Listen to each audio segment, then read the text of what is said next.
morning of August 2nd, 1993, 7 hikers would arrive at the train station in Irkutsk. The Russian city was home to the Khamar Daban Mountains and was the ultimate destination for the group. What was supposed to be a fairly standard expedition in which several other groups were to be hiking at the same time would lead to one of the most bizarre mysteries that stumps people to this day, almost 30 years later. The events that transpired on the mountain 3 days after their arrival would claim the lives of 6 of the 7 hikers, with the only survivor refusing to talk about what had happened on that fateful day. This is the true, yet unsolved story of the Khamar Daban incident.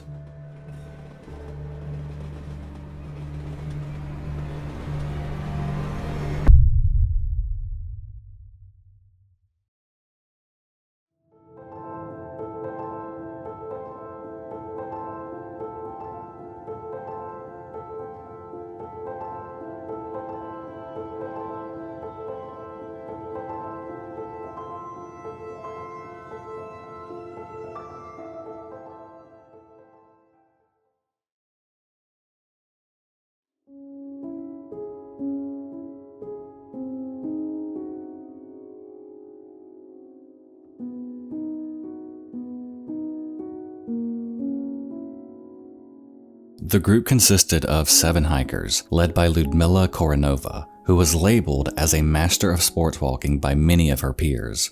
Koronova's group included Tatiana Filippenko, Tamir Bapanov, Sasha Krishin, Vika Zalzova, Denis Zhivakin, and Valentina Odenchenko. The hikers left the village of Marino shortly after their arrival and began to make their way through the various passes of the mountain and the surrounding rivers. All seemed well for the first 2 days of their expedition. The only issue they seemed to run into was bad weather, but it wasn't anything the group couldn't handle.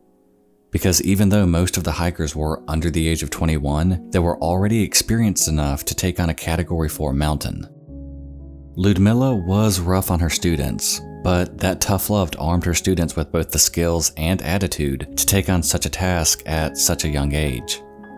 Whether it was due to the pupils wanting to impress their instructor by continuing up the mountain instead of taking a break, or if it was Lyudmila pushing them harder than she needed to. And on August 4th, a monsoon swept through the area, causing a massive amount of rainfall, which didn't help the group. Most of their gear and clothes were soaking wet, making the hike even more difficult due to the added weight. But again, due to them wanting to prove themselves, they kept going and didn't stop to complain about wanting to rest. Eventually, it became very apparent that they would need to stop for the night as they started increasing their distance from the leader. Seeing that her students were exhausted, she set up camp for the night and attempted to get a fire going, but was unable to do so due to the strong winds and snowfall. Even in these conditions though, hopes were still high, as according to the only survivor, the group was proud that they had made it so far so quickly. They all knew the hardest part of the hike was past them, and if they could finish the trip by the 7th, then they would no doubt be seen as experienced hikers being able to take on a Category 4 mountain at such a young age. Sadly, the next morning, the hike would come to an abrupt stop.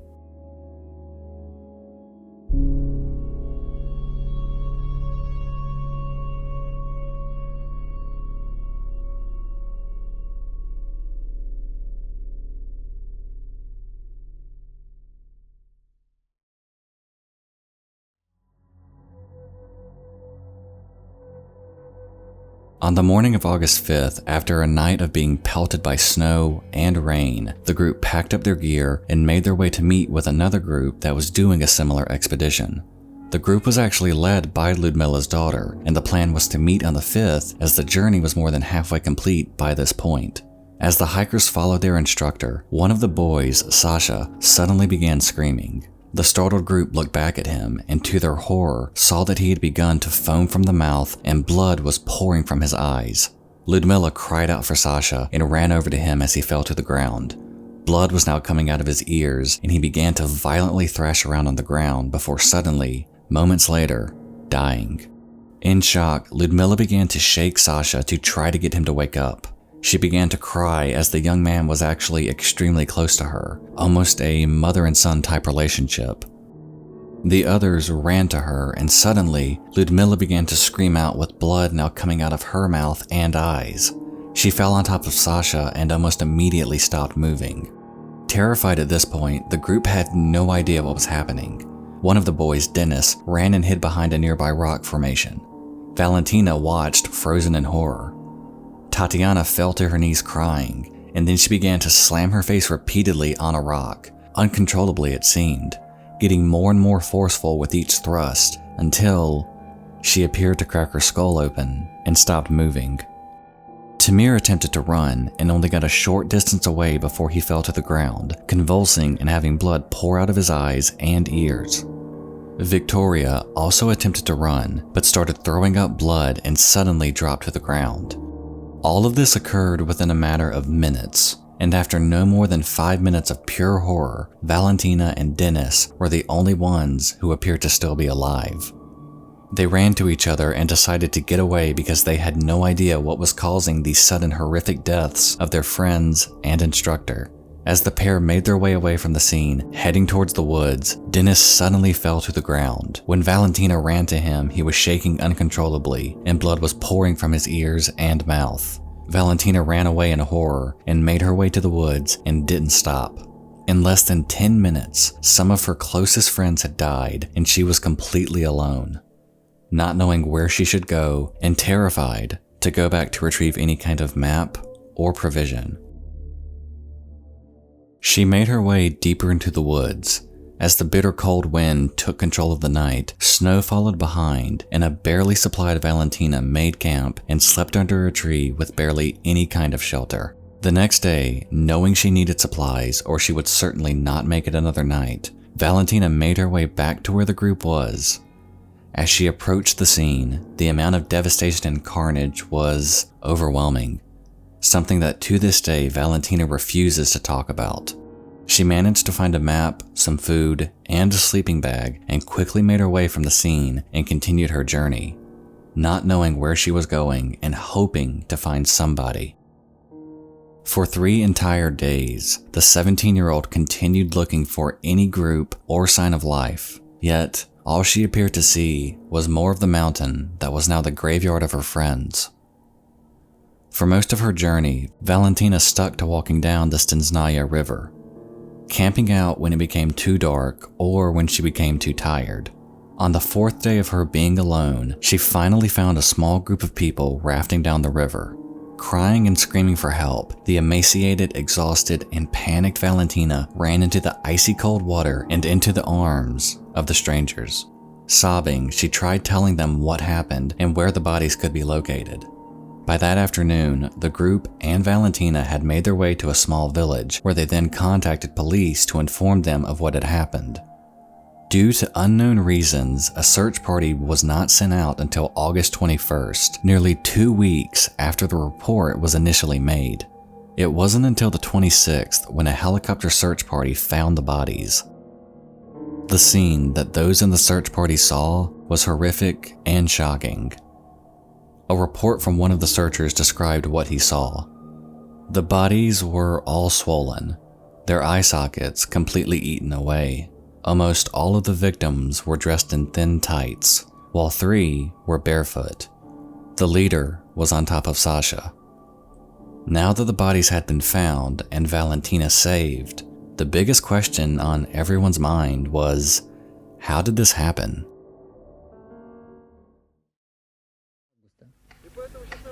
В 10 часов утра пришел Крысин. Сказал, что они намокли и замерзают. Шел снег, ориентиров не видно.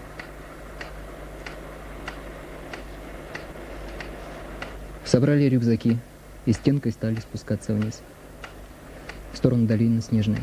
Прошли метров 10, стал падать Крысин. Пытались поднимать, он падал снова. Возле него осталась Коровина, Остальным дала команду спускаться вниз, но почти сразу остановила группу и попросила подняться за ней кого-нибудь.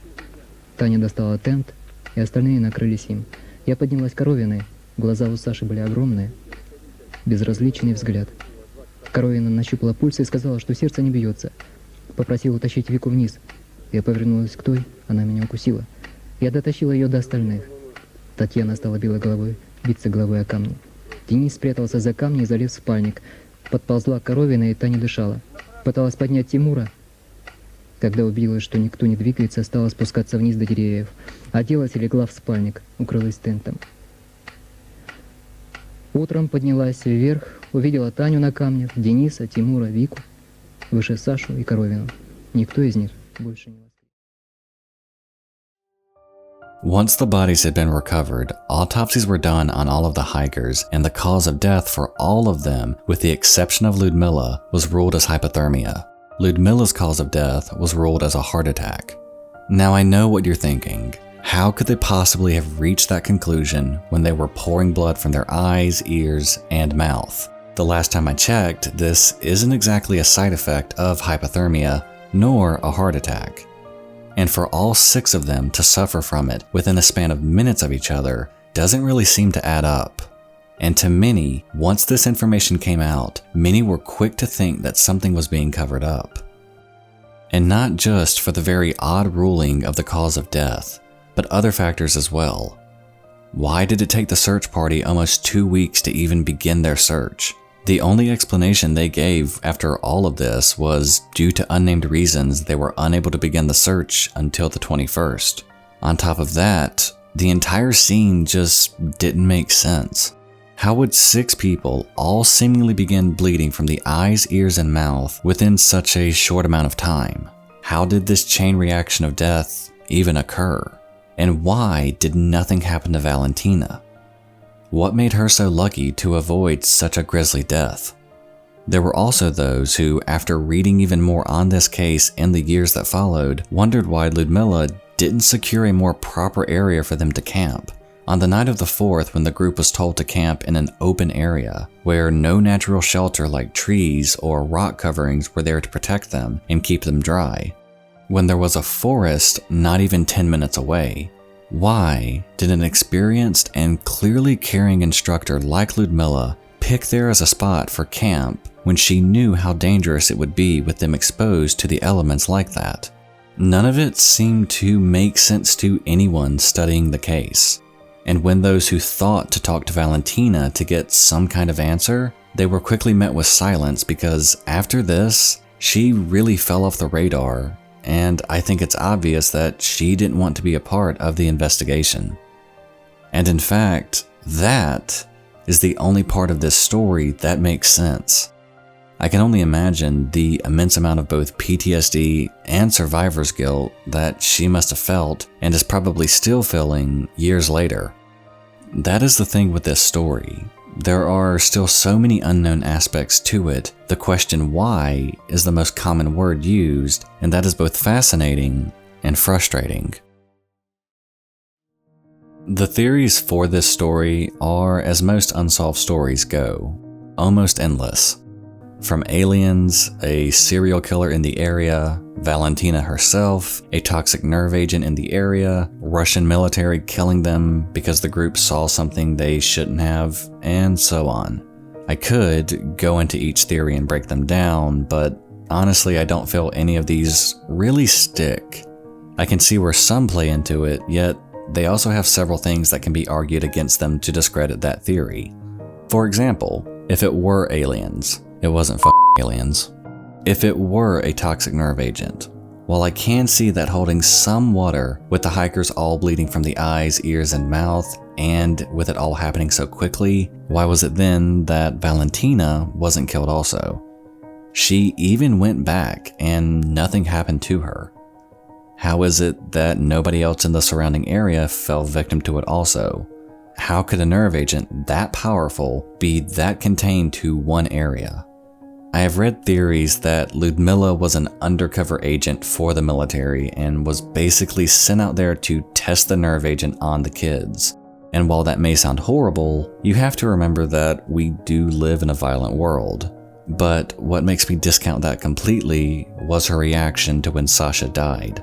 Valentina reported that she was frantic and crying because, as I said, Sasha was like a son to her. And why would she even test a nerve agent on the group if she knew it would more than likely kill them? It just makes no sense. Another theory that you can look at is the Russian military silencing them for seeing something they shouldn't have. And yeah, that type of stuff has happened before all over the globe. It still makes no sense. If the military was performing some top secret assignment, then why would they do it in a very populated mountain range where it was common for multiple hiking groups to be in the area? Russia has long been a country known for its secrets, and I just can't see them doing something so brazen in public. As I said, everything that could be a potential answer is met with several things arguing against it. But you know me, and I can't just leave it at that, so I did some more digging and I found something that falls into a category I have previously discussed, but it stands out for a few reasons.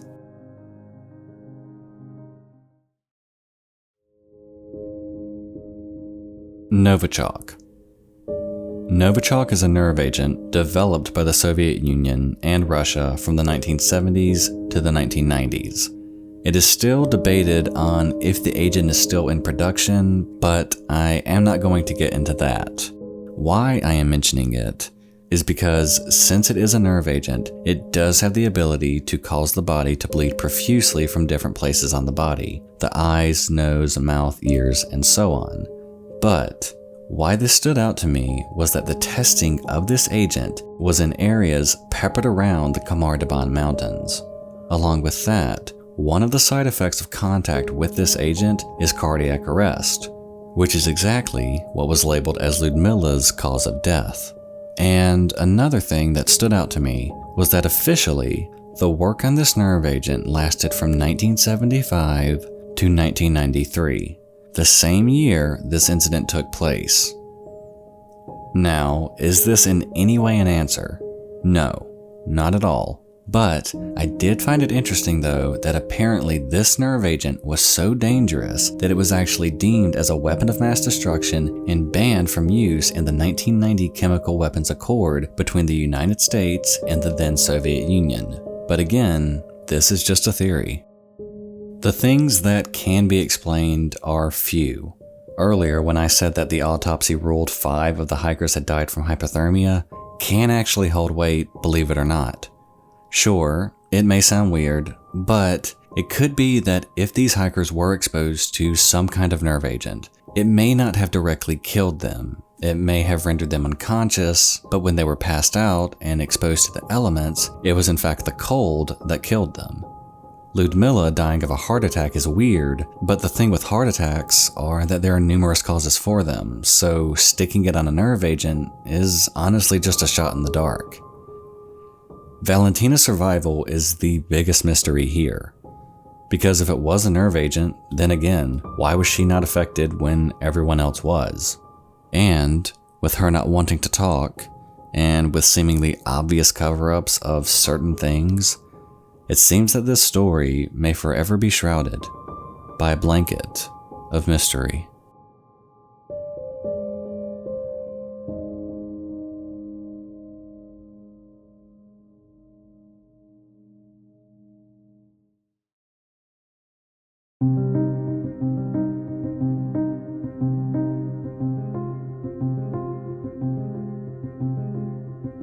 I hope you enjoyed this video. I know that this case is extremely similar to the Dyatlov Pass mystery, but I didn't want to cover that as it has been talked about to death by countless other channels, and honestly I figured a lesser known one would resonate better with all of you.